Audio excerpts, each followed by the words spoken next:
बिस्मिल्लाहिर्रहमानिर्रहीम।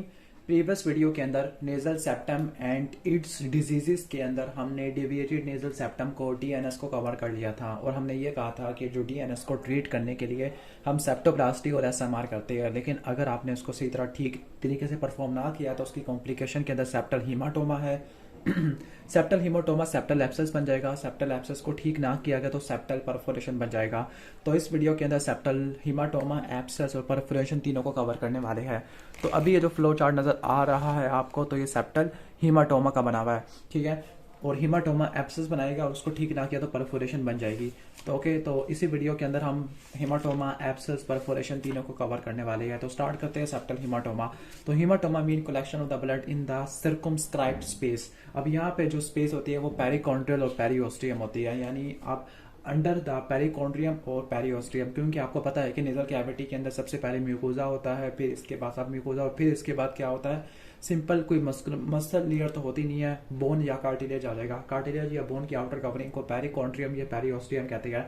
तो इसके नीचे ब्लड का जमा हो जाना नेजल सेप्टम के, तो उसको हम कहते हैं सेप्टल हीमाटोमा। अब सेप्टल हीमाटोमा की तीन कॉजेज होती है, तीन एटियोलॉजी है। नंबर 1 है कि पहली बात यह है कि ये नेजल ट्रॉमा की वजह से होता है नेजल हीमाटोमा। नंबर 2 है सेप्टल सर्जरी की कॉम्प्लिकेशन है, सेप्टोप्लास्टी की कॉम्प्लिकेशन है, एसएमआर की कॉम्प्लिकेशन है। नंबर 3 ब्लीडिंग डिसऑर्डर के अंदर आपको ये देखने को मिलता है और कभी कभार ये स्पॉन्टेनियस भी हो जाता है, स्पेसिफिकली ब्लीडिंग डिसऑर्डर के अंदर। क्लिनिकल फीचर्स की बात करते हैं तो क्लिनिकल फीचर के अंदर बाइलैटरल नेजल ऑब्स्ट्रक्शन है, फ्रंटल हेडेक है और sense of pressure over the bridge है।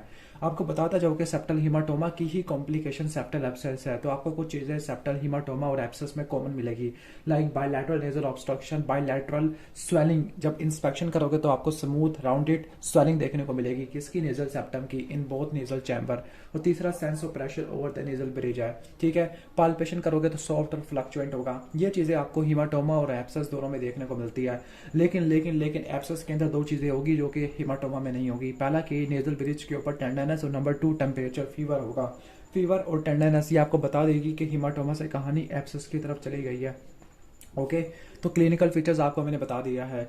क्लिनिकल फीचर्स के बाद हम आ जाते हैं ट्रीटमेंट की तरफ। ट्रीटमेंट डिपेंड करता है कि हीमाटोमा का साइज क्या है, स्मॉल है या लार्जर। अगर स्मॉल है तो सिंपल एस्पायरेशन करेगी वाइट बोर स्टीराइल नीडल से। अगर लार्जर हीमाटोमा है तो सबसे पहले इंसिजन, फिर ड्रेनेज, नहीं पहले इंसिजन फिर एक्सिजन फिर ड्रेनेज और फिर पैकिंग करेंगे ताकि दी एक्यूमुलेशन को प्रिवेंट कर सके। तो जो एंटीरो पोस्टीरियर इंसिजन देते हैं ये नेजल फ्लोर के पैरेलल होता है। और नेजल फ्लोर कौन सी पार्ट बनाती है, कौन सी हड्डी बनाती है, नोज का फ्लोर ये हार्ड पैलेट और सॉफ्ट पैलेट होता है। पहले इंसिजन देना, चीरा लगा देना, फिर इसके बाद एक्सरसाइज कर देना भैंस को, फिर उसके बाद ड्रेनेज करना, ड्रेनेज करने के बाद नेजल पैकिंग करनी है, वो आपने एपिस्टैक्सिस के अंदर पढ़नी है, anterior nasal packing, posterior nasal packing, और फाइनली हम पैकिंग के बाद रीएक्यूमुलेशन को प्रिवेंट कर देते हैं। इसके अलावा दूसरी चीज़ है सर्जरी के अलावा सिस्टेमिक एंटीबायोटिक। क्यों? क्योंकि जो इन्फेक्शन हो जाएगा, सेकेंडरी बैक्टीरियल इन्फेक्शन होता है सेप्टल हीमाटोमा का, तो उसकी वजह से एब्सेस हो जाती है। तो एब्सेस को प्रिवेंट करने के लिए हम क्या देते हैं, सिस्टेमिक एंटीबायोटिक्स देते हैं। कॉम्प्लिकेशंस की बात करते हैं, हीमाटोमा को अगर ड्रेन ना किया गया तो फिर ये क्या बन जाएगा, ये फाइब्रस टिश्यू के अंदर ऑर्गेनाइज हो जाएगा। फाइब्रस टिश्यू में ऑर्गेनाइज हो गया तो परमानेंट थिक एंड सेप्टम बना देगा, और इसका सेकेंडरी इन्फेक्शन हो गया तो ये सेप्टल एब्सेस बना देगा। कार्टिलेज की नेक्रोसिस भी हो सकती है और डॉर्सम की डिप्रेशन हो जाती है। तो ये पूरा स्केच था सेप्टल हीमाटोमा का। इसके बाद हम स्केच ड्रा करते हैं सेप्टल एब्सेस का और फिर इसके बाद सेप्टल परफोरेशन का। तब तक आप वीडियो को लाइक और चैनल को सब्सक्राइब कर देना। ओके, अब बारी है सेप्टल एब्सेस की। तो जो सेप्टल एब्सेस थी वो सेप्टल हीमाटोमा की कॉम्प्लिकेशन है। तो जो सेप्टल एब्सेस है वो किन किन कंडीशन के अंदर हो सकती है। सेप्टल हीमाटोमा के अंदर सेकेंडरी इन्फेक्शन हुआ है, या ये बॉयल्स की वजह से भी हो सकती है, फ्रेनिकल की वजह से भी हो सकती है, स्पेसिफिकली अगर वो नोज या अपर लिप को इन्वॉल्व करते हैं। और लास्ट में एक्यूट इन्फेक्शन है। एक्यूट इन्फेक्शन में टाइफाइड और मिजल्स हैं, तो इस केस में भी सेप्टल एब्सेस हो जाती है। एक बात आपको बता रहा था कि जो सेप्टल एब्सेस होती है और सेप्टल हीमाटोमा, इसमें आप डिफ्रेंशिएट करते हैं on the basis of sign of inflammation. Mainly tenderness, fever दे दे तो आपने पहचान लेना है कि सेप्टल एब्सेस है।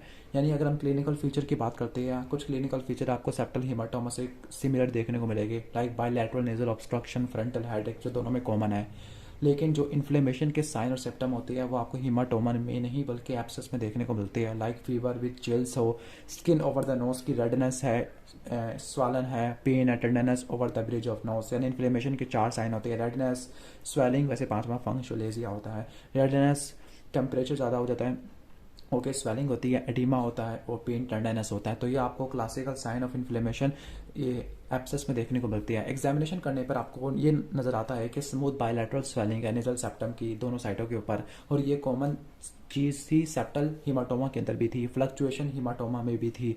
लेकिन सेप्टल म्यूकोजा की कंजेशन है, सबमैंडिबुलर लिम्फ नोड की इनलार्जमेंट और टेंडरनेस, ये आपको एब्सेस में देखने को मिलती है।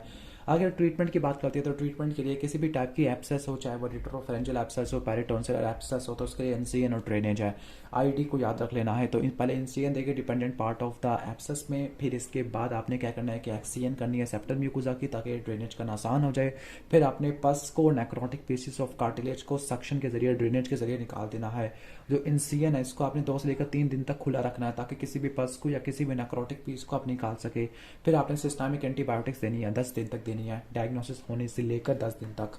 और कॉम्प्लिकेशन की बात करते हैं तो सेप्टल एब्सेस की 2 टाइप की कॉम्प्लिकेशन होती है, एक होती है इंट्राक्रेनियल और दूसरी होती है कॉस्मेटिक। कॉस्मेटिक के अंदर नेक्रोसिस होती है सेप्टल कार्टिलेज की, तो उसकी वजह से cartilaginous part of dorsum in the supra tip area वो डिप्रेस हो जाता है। ओके, और जिसको ठीक करने के लिए आपको राइनोप्लास्टी करनी पड़ती है। ये कॉस्मेटिक के डर्मेटोलॉजिकल कॉम्प्लिकेशन है। दूसरा ये है कि जो नेक्रोसिस होती है सेप्टल फ्लैप की, तो उसकी वजह से सेप्टल परफोरेशन हो जाती है। और लास्ट में इंट्राक्रेनियल कॉम्प्लिकेशन जो कि सीरियस है, इसमें मेनिंजाइटिस और कैवर्नस साइनस थ्रोम्बोसिस आ जाते हैं। ओके, तो ये तो हो गया सेप्टल एब्सेस। ओके, अब लास्ट रह गया है परफोरेशन ऑफ नेजल सेप्टम, उसको जल्दी जल्दी हम ट्रा करते हैं फ्लो चार्ट को, तब तक सब्सक्राइब। ओके, अब बारी है सेप्टल परफोरेशन की। तो हमने सेप्टल हीमाटोमा, एब्सेस और फिर उसकी कॉम्प्लिकेशन सेप्टल परफोरेशन, अब उसको स्टार्ट करने वाले हैं। तो ओके, सेप्टल परफोरेशन की टियोलॉजी क्या होती है? तो सेप्टल परफोरेशन की टियोलॉजी को 5 कैटेगरी में डिवाइड कर देती है: trauma, idiopathic, drugs, chemicals and the pathological. Okay, तो सबसे पहला हम देख लेते हैं कि ट्रॉमा। तो ट्रॉमा में है कि injury to the mucosa by SMR cauterization, यानी अगर म्यूकोजा को इंजरी पहुंची है सेप्टल म्यूकोजा की, तो एसएमआर की वजह से हो सकती है, सेप्टोप्लास्टी की वजह से हो सकती है, कॉटराइजेशन की वजह से हो सकती है। कॉटराइजेशन एपिस्टेक्सिस के लिए करते हैं, कॉटराइजेशन केमिकल से भी हो सकती है, लाइक नाइट्रेट वगैरह, या गल्वेनो कॉटरे भी हो सकती है। नोज पिकिंग है, हैबिचुअल नोज पिकिंग, इसकी वजह से भी सेप्टल परफोरेशन हो सकती है।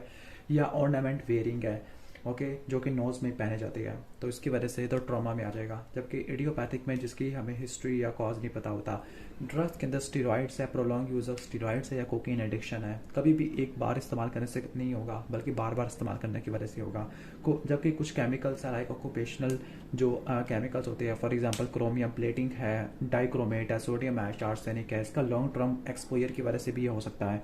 ओके, जबकि पैथोलॉजिकल के अंदर डिजीज आ जाएगा, लाइक सेप्टल एब्सेस था, राइनोलिथ है, formation of stone in the nasal cavity, nasal foreign body है। ओके, इसके अलावा नेजल मियासिस है, जिसको मैगेट्स या लार्वे इन द नेजल कैविटी है कहते हैं, या क्रॉनिक ग्रेनुलोमेटस डिजीज है, उसके अंदर भी ल्यूपस, टीबी, लेप्रोसिस कार्टिलेज को इन्वॉल्व करेगा, जबकि साइफिलस बोन को इन्वॉल्व करेगा।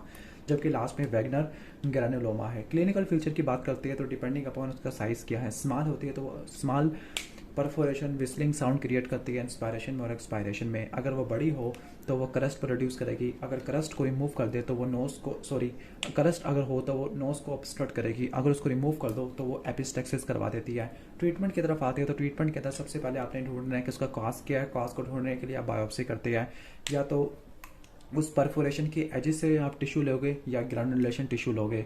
इसके अलावा जो सर्जरी करोगे, सर्जरी के अंदर है कि जो स्मॉल है, स्मॉल परफोरेशन है, उसको सर्जिकली क्लोज कर दोगे प्लास्टिक फ्लैप से। लेकिन अगर बड़ी है तो उसमें को क्रस्ट फ्री बनाने के लिए 2 काम करोगे। पहली बात है कि अल्केलाइन नेजल डाउच से नोज को गीला रखोगे।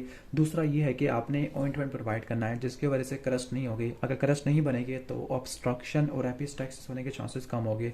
इसके अलावा थिन सिलास्टिक बटन भी यूज़ कर सकते हैं, जो कि सेप्टम को रिलीफ देने के लिए इस्तेमाल होता है। ओके, तो ये इस तरह से हमने नेजल सेप्टम और इसके डिजीज़ वाले चैप्टर को फिनिश कर लिया है। वीडियो अच्छी लगी है तो वीडियो को लाइक कर देना, चैनल पर नहीं हो तो सब्सक्राइब कर देना। मिलते हैं नेक्स्ट वीडियो के अंदर, तब तक के लिए अल्लाह हाफिज़।